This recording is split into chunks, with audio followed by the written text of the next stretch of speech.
और सुंदरी की, बेड़ेश्वर धाम की, मानगढ़ धाम की, आप सभी को जय गुरु। राम राम। राज्यपाल श्रीमान हरिभाऊ बागड़े जी, यहां के लोकप्रिय मुख्यमंत्री श्री भजनलाल शर्मा जी, पूर्व मुख्यमंत्री बहन वसुंधरा राजे जी, मंत्रिमंडल में मेरे सहयोगी प्रहलाद जोशी जी, जोधपुर से हमारे साथ जुड़ रहे भाई गजेंद्र सिंह शेखावत जी, अश्विनी वैष्णव जी, बीकानेर से हमारे साथ जुड़ रहे श्रीमान अर्जुनराम मेघवाल जी, यहां उपस्थित उप मुख्यमंत्री प्रेमचंद बैरवा जी, दिया कुमारी जी, भाजपा के प्रदेश अध्यक्ष श्रीमान मदन राठौड़ जी, राजस्थान सरकार के मंत्रीगण, अन्य सभी महानुभाव, भाई और बहनों, आज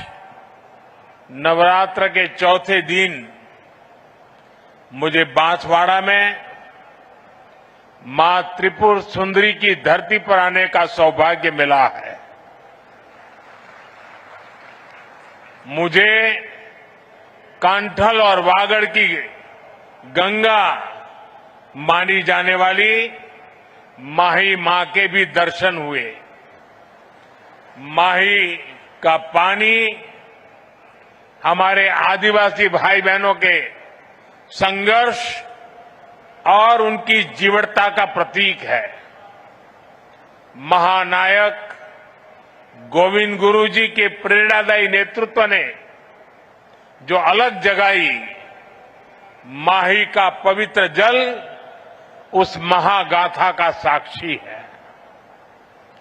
मैं मां त्रिपुरा सुंदरी और मां माही को श्रद्धापूर्वक नमन करता हूं। साथियों, साधना और शौर्य की धरती से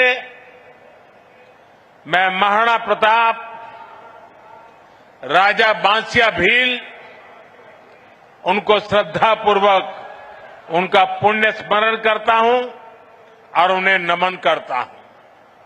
साथियों, नवरात्रि में हम शक्ति के 9 स्वरूपों की पूजा करते हैं और आज यहां ऊर्जा शक्ति यानी बिजली उत्पादन से जुड़ा इतना बड़ा आयोजन हो रहा है।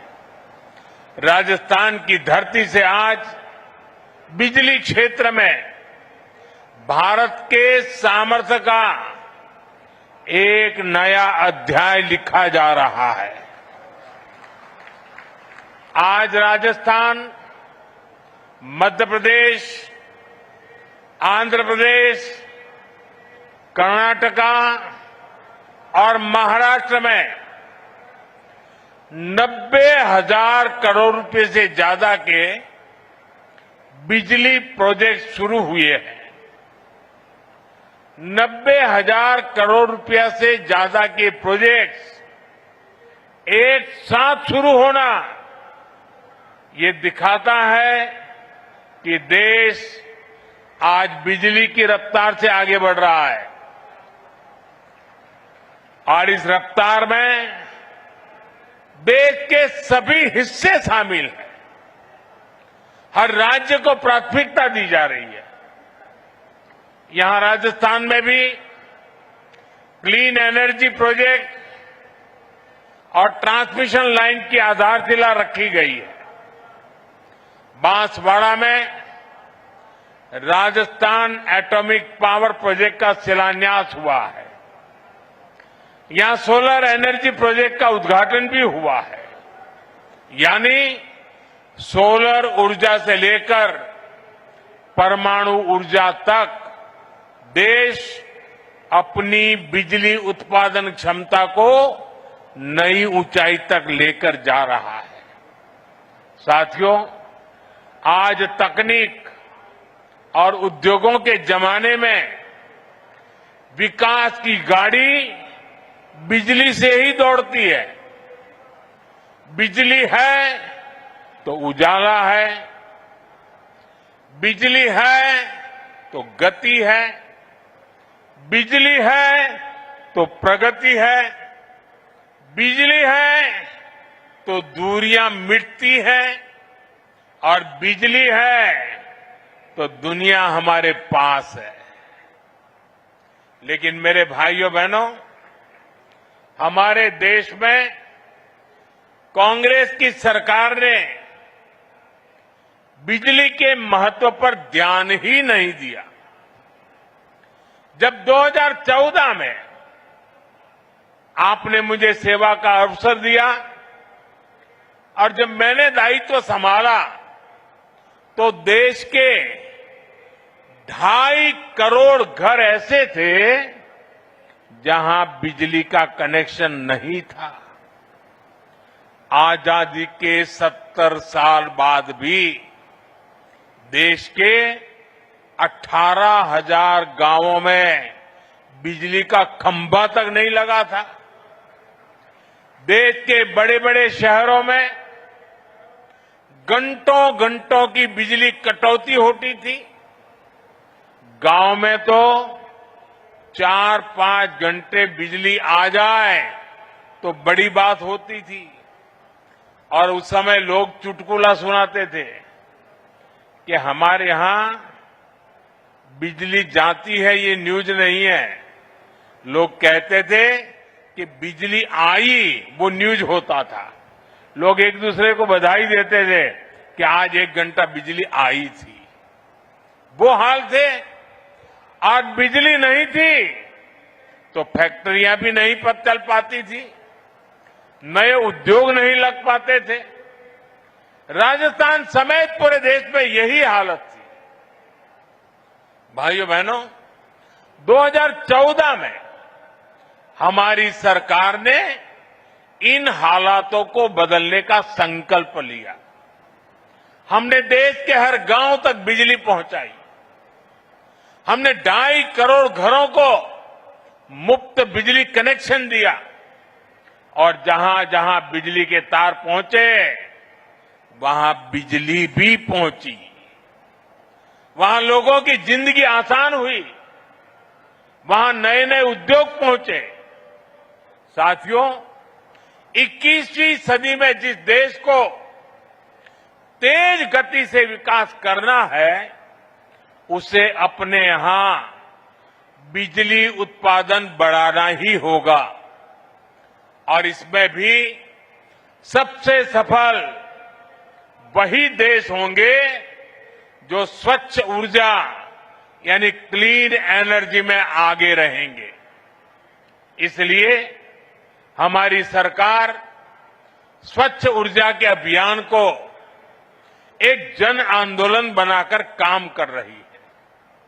हमने पीएम सूर्यघर मुफ्त बिजली योजना शुरू की। आज इस योजना के तहत शहरों और गांवों में छतों पर सोलर पैनल लग रहे हैं। हमारे किसानों को सस्ती बिजली मिले, इसके लिए पीएम कुसुम योजना के तहत खेतों में भी सोलर पंप लगाए जा रहे हैं। आज इस दिशा में कई राज्यों में सोलर प्रोजेक्ट्स का उद्घाटन हुआ है। इन प्रोजेक्ट से लाखों किसानों को सीधा लाभ मिलेगा, यानी घर में मुफ्त बिजली के लिए पीएम सूर्यघर मुफ्त बिजली योजना और खेतों में मुफ्त बिजली के लिए पीएम कुसुम योजना। अभी मैं कुछ देर पहले पीएम कुसुम योजना के कई मेरे किसान भाई बहनों से, जो इनके लाभार्थी हैं, उनसे बात कर रहा था। मैं महाराष्ट्र के भी किसान भाई बहनों से बात कर रहा था और वो अपने जो अनुभव बता रहे थे वो बहुत ही उत्साहवर्धक थे। सौर ऊर्जा से मुफ्त बिजली उनके लिए बहुत बड़ा वरदान साबित हो रहा है। साथियों, आज भारत विकसित होने के लिए तेज गति से काम कर रहा है और इसमें राजस्थान की भी बड़ी भूमिका है। आज यहां राजस्थान के लोगों के लिए 30,000 करोड़ रुपए की अन्य परियोजनाओं को भी शुरू किया गया है। पानी, बिजली, सेहत, इससे जुड़ी इन परियोजनाओं को उससे आप लोगों की सुविधाएं बढ़ेगी। मैंने अभी वंदे भारत समेत 3 नई ट्रेनों को हरी झंडी भी दिखाई है। इस समय देश में रोजगार के नए अवसर पैदा करने का भी बड़ा अभियान चल रहा है। उसी कड़ी में आज राजस्थान के 15,000 युवाओं को सरकारी नौकरियों के नियुक्ति पत्र भी मिले हैं। मैं इन सभी युवाओं को जीवन की इस नई यात्रा की शुभकामनाएं देता हूं। मैं राजस्थान के लोगों को विकास की परियोजनाओं के लिए भी बधाई देता हूं। साथियों, मुझे खुशी है कि आज राजस्थान की भाजपा सरकार राज्य के विकास में पूरी ईमानदारी से जुटी है। कांग्रेस ने राजस्थान को लूटकर जो जख्म दिए उसे भरने का काम हमारी सरकार कर रही है। कांग्रेस सरकार में राजस्थान पेपर लीक का सेंटर बन गया था। जल जीवन मिशन को भी कांग्रेस ने भ्रष्टाचार की भेंट चढ़ा दिया था। महिलाओं पर अत्याचार चरम पर था। बलात्कारियों को संरक्षण दिया जा रहा था। कांग्रेस राज में बांसवाड़ा, डूंगरपुर, प्रतापगढ़ जैसे क्षेत्रों में अपराध और अवैध शराब का कारोबार खूब पनपा। लेकिन जब यहां आपने भाजपा को मौका दिया तो हमने कानून व्यवस्था को मजबूत किया, योजनाओं में तेजी लाए। हम यहां बड़े बड़े प्रोजेक्ट लगा रहे हैं। आज राजस्थान में हाईवेज, एक्सप्रेसवेज का नेटवर्क बिछाया जा रहा है। आज भाजपा सरकार राजस्थान को, दक्षिण राजस्थान को तेज विकास की राह पर आगे बढ़ा रही है। साथियों, आज पंडित दीनदयाल उपाध्याय जी की जन्म जयंती है। उन्होंने हमें अंत्योदय का सिद्धांत दिया था। अंत्योदय यानी समाज के आखिरी पायदान पर खड़े व्यक्ति का उत्थान। उनका ये विजन आज हमारा मिशन बन चुका है। आज हम बहुत सेवा भाव से गरीब, दलित, पिछड़े, आदिवासी सभी के हित में काम कर रहे हैं। सबका साथ, सबका विकास, इसी मंत्र को लेकर के चल रहे हैं। साथियों, कांग्रेस ने आदिवासी समाज को हमेशा नजरअंदाज किया, उनकी जरूरतों को कभी समझा ही नहीं। ये भाजपा सरकार है जिसने आदिवासी कल्याण को प्राथमिकता देते हुए अलग मंत्रालय बनाया। जब अटल जी की सरकार आई तब पहली बार आदिवासी मंत्रालय बना। उसके पहले इतने दशक चले गए, इतने बड़े महान नेता पैदा हो गए, लेकिन आदिवासियों के लिए एक अलग मंत्रालय नहीं बना। ये भाजपा सरकार आई, जब अटल जी आए तब बना। कांग्रेस के दौर में कोई कल्पना भी नहीं कर सकता था कि आदिवासी अंचल में इतने बड़े प्रोजेक्ट्स आएंगे। आज भाजपा सरकार में वो सब कुछ संभव है। अभी हमने मध्य प्रदेश के धार में एक बहुत बड़ा पीएम मित्र पार्क शुरू किया है और ये भी आदिवासी क्षेत्र है। इससे आदिवासी किसानों को, कपास उत्पादक किसानों को बहुत बड़ा लाभ होने वाला है। साथियों, भाजपा के प्रयासों से ही आज गरीब आदिवासी परिवार की बेटी आदरणीय द्रौपदी मुर्मू जी देश की राष्ट्रपति बनी है। और राष्ट्रपति जी ने ही आदिवासियों में भी अति पिछड़े आदिवासी समाज का विषय उठाया था। उनकी प्रेरणा से ही हमने पीएम जनमन योजना शुरू की है। इसके तहत आदिवासियों में भी अति पिछड़े समाज को प्राथमिकता दी जा रही है। आज धरती आबा जनजातीय ग्राम उत्कर्ष अभियान के तहत जनजातीय गांवों को आधुनिक बनाया जा रहा है। भगवान बिरसा मुंडा को लोग धरती आबा के रूप में भी जानते हैं। इसका लाभ 5 करोड़ से ज्यादा आदिवासियों तक पहुंचेगा। आज देश में सैकड़ों एकलव्य मॉडल आदिवासी विद्यालय खोले जा रहे हैं। हमने वनवासियों और अनुसूचित जनजातियों के वन अधिकारों को भी मान्यता दी। साथियों, आप ये भी जानते हैं, हमारे आदिवासी भाई बहन हजारों वर्षों से जंगल के संसाधनों का इस्तेमाल करते आए हैं। ये वन संसाधन उनकी प्रगति का जरिया बने, इसके लिए हमने वन धन योजना शुरू की। वन उपज की चीजों पर हमने एमएसपी को बढ़ाया। हमने जनजातीय समाज के उत्पादों को बाजार से जोड़ा। इसका परिणाम है आज देश में वन उपज में रिकॉर्ड वृद्धि हुई है।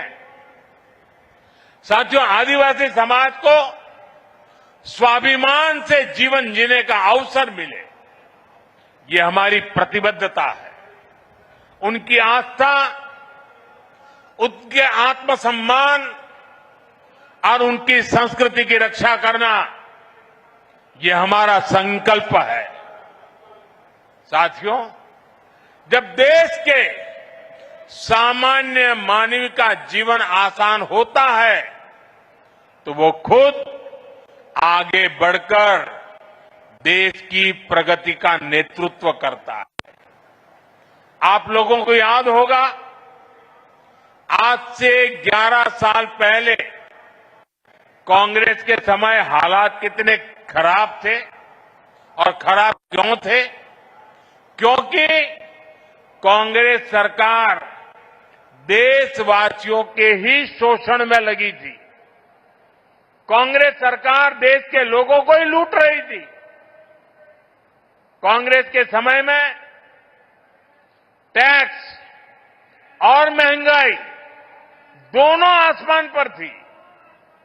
आपने जब मोदी को आशीर्वाद दिया तो हमारी सरकार ने कांग्रेस की लूट को बंद किया। साथियों, ये आजकल बहुत मुझ पर गुस्से में रहते हैं, इसका कारण भी यही है। साथियों, 2017 में हमने जीएसटी लागू करके देश को टैक्स और टोल के जंजाल से मुक्ति दिलाई थी। अभी नवरात्रि के पहले दिन से फिर जीएसटी में बहुत बड़ा सुधार किया गया है। इसका नतीजा ये हुआ है कि आज पूरा भारत जीएसटी बचत उत्सव मना रहा है। हर रोज इस्तेमाल की जाने वाली ज्यादातर चीजें सस्ती हो गई हैं। यहां इतनी बड़ी संख्या में माताएं बहनें आई हैं, और जब मैं अभी जीप में आ रहा था, सब माताएं बहनें आशीर्वाद दे रही थी। घर में माताओं बहनों के लिए रसोई का खर्च कम हो गया है। साथियों, साल 2014 से पहले अगर आप साबुन, शैम्पू, टूथपेस्ट, टूथ पाउडर ऐसे रोजमर्रा के सामान पर अगर आप 100 रुपये की चीज खरीदते थे तब ये 100 रुपये का सामान आपको 131 रुपये का पड़ता था। सामान 100 का और देना पड़ता था 131 रुपया। और 2014 के पहले की बात कर रहा हूं, जो आजकल बयान बहादुर भांति भांति के झूठ फैला रहे हैं ना, यानी कांग्रेस सरकार 100 रुपये की खरीद पर 31 रुपये टैक्स लेती थी। 2017 में जब पहली बार हमने जीएसटी लागू किया तो यही 100 रुपये का सामान सिर्फ 18 रुपये बढ़े और 118 रुपये में आने लगा। यानी कांग्रेस सरकार से भाजपा सरकार आते आते 100 रुपये पर 13 रुपये की बचत हुई। अब 22 सितंबर को हम दोबारा जीएसटी को रिफॉर्म किया। जीएसटी रिफॉर्म के बाद जो 14 के पहले 100 रुपये का 131 रुपया देना पड़ता था, अब 100 रुपया में सिर्फ 5 रुपया टैक्स लगता है, सिर्फ 105 रुपया देना पड़ता है। कहां 31 रुपया और कहां 5 रुपया? यानी कांग्रेस के जमाने की तुलना में आज आपको 100 रुपये की खरीदारी पर 26 रुपये की बचत हो रही है। माताएं बहनें तो महीने के बजट का पूरा हिसाब रखती है। हम हिसाब से तो दर महीने अब आपको सैकड़ों रुपये की बचत होने वाली है। साथियों, जूते चप्पल तो सबकी जरूरत होते हैं। कांग्रेस के राज में अगर आपको 500 रुपये का जूता खरीदना होता था तो वो 575 रुपये का आता था। यानी 500 का जूता और बिल आता था 575। यानी कांग्रेस 500 रुपये के जूते पर 75 रुपये का टैक्स आपसे वसूलती थी। हमने जीएसटी लागू किया तो टैक्स 15 रुपया कम हो गया। अब नए जीएसटी के बाद आपको इसी जूते पर 50 रुपया कम देना पड़ेगा। पहले 500 से ऊपर के जूतों पर और भी ज्यादा टैक्स लगता था। हमने वो 500 वाला स्लैब भी हटा दिया। अब हमने जो 500 तक का स्लैब था उसको हटा करके 2500 रुपये तक जो जूते उसका टैक्स भी कम कर दिया। साथियों, एक सामान्य परिवार का सपना होता है कि उसके पास एक स्कूटर या मोटरसाइकिल हो। कांग्रेस राज में ये भी पहुंच से बाहर था। कांग्रेस 60,000 की बाइक पर, अगर एक बाइक आप खरीदते हैं 60,000 रुपये में, तो 19,000 रुपये से अधिक टैक्स लेती थी। बताइए, 60,000 रुपये के सामने 19,000 से ज्यादा टैक्स।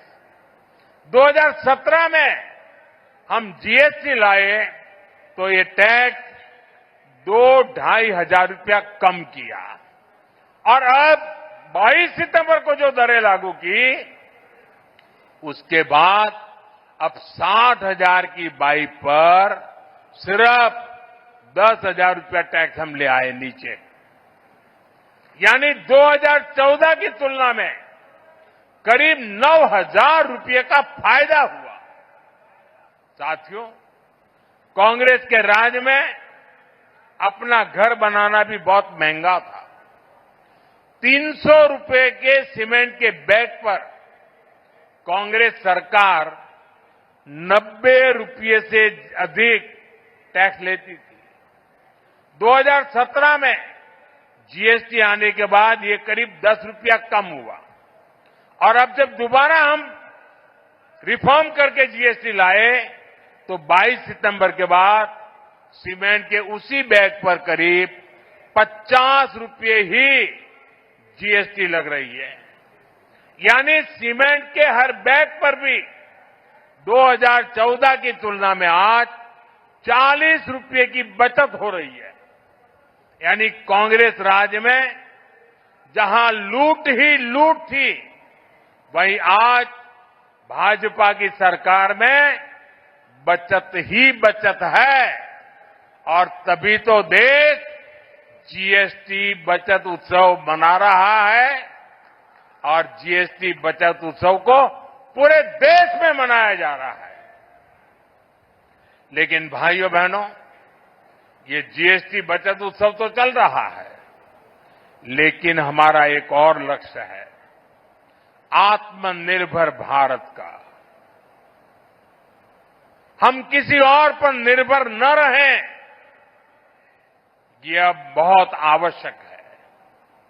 और उसका रास्ता जाता है स्वदेशी के मंत्र से, और इसलिए हमें स्वदेशी के मंत्र को भूलना नहीं है।